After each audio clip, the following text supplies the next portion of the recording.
धर्मपरायण महिला शोभावतींकर द्वादश तिथि श्रद्धांजलि सभा केन्द्रापड़ा जिला मार्साघाई ब्लॉक करलोपाटना पंचायत गोपई ग्रामर धर्मपरायण महिला स्वर्गत शोभावती खुंटियांकर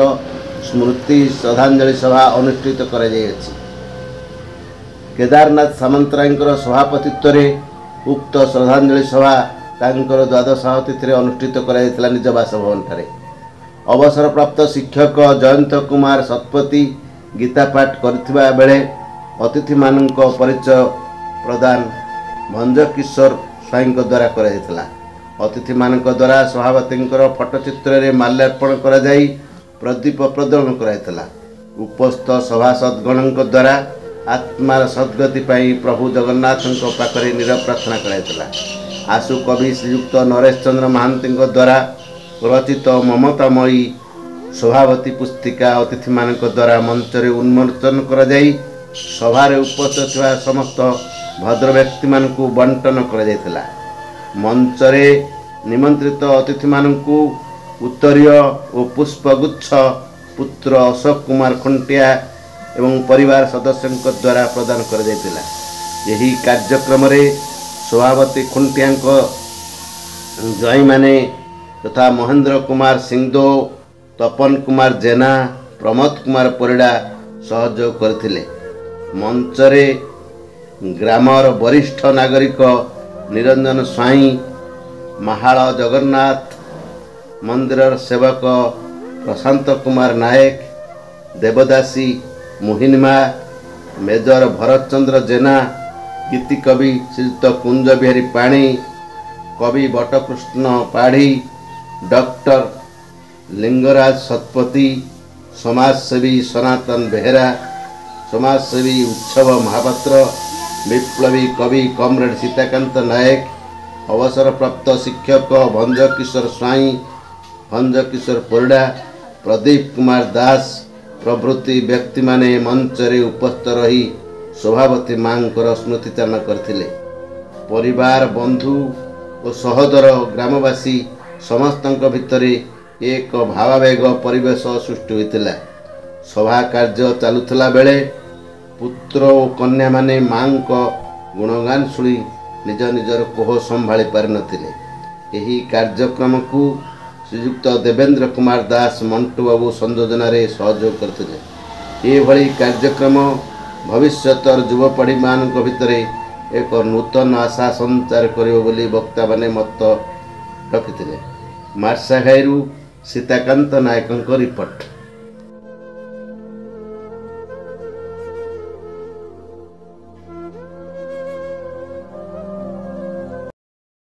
मार्साघाई ब्लॉक करलोपाटना पंचायत गोपई ग्राम जो शोभावती खुंटिया द्वादश तिथि श्रद्धांजलि सभा आप सभापत्य करुले कौन कहे केन्द्रापड़ा जिलावासी जो कौन श्रद्धांजलि सभा आवश्यकता कौन अच्छी ग्राम स्वर्गता शोभावती खुंटिया जो श्रद्धांजलि सभा सभापतित्व करुली यही सभारे आमर स्मृतिचारण भितर अनेक संस्कार मूलक कथा समाज को अति सुंदर वार्ता विभिन्न वक्ता रखी यही विशेष किसी कहवाक चाहूनी आम तो केन्द्रापड़ा जिले में यही पूज्य पूजा परंपरा को रक्षा करने को सत चेष्टा करें चारिड़े या व्यापक करी आम भगवान कतिरे प्रार्थना करुचु आत्मार सद्गति सामाजिक न्याय सोशल जस्टिस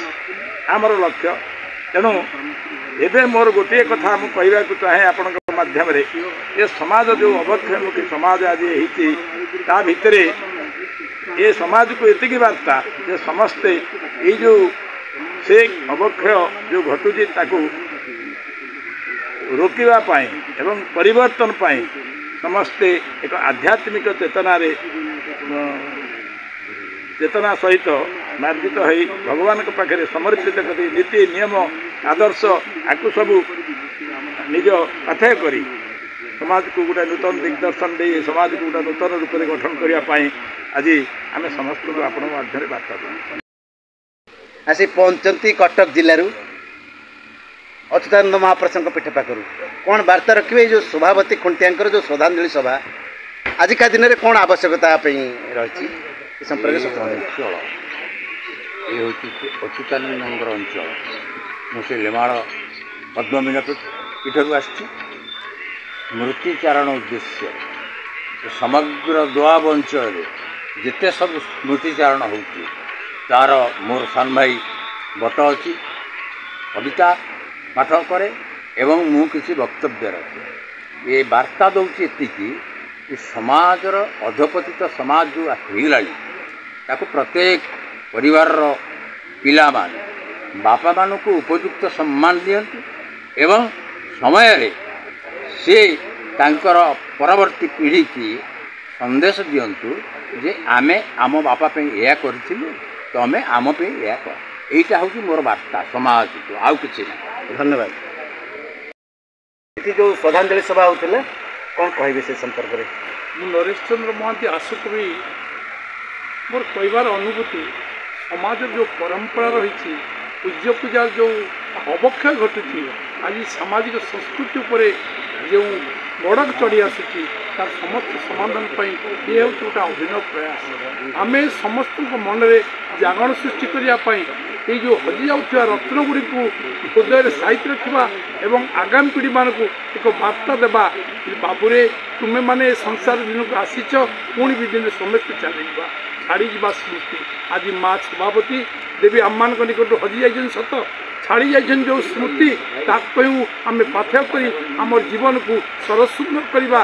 अनुगामी करवा यह आज वार्ता तेणु मोर विनम्र निवेदन आपण मैंने समस्ते निज पितामाता प्रति भक्तिभाव आणतु एवं वैधता भाव कर वैधता को दूरे दिंतु समस्त को कोड़े नियंतु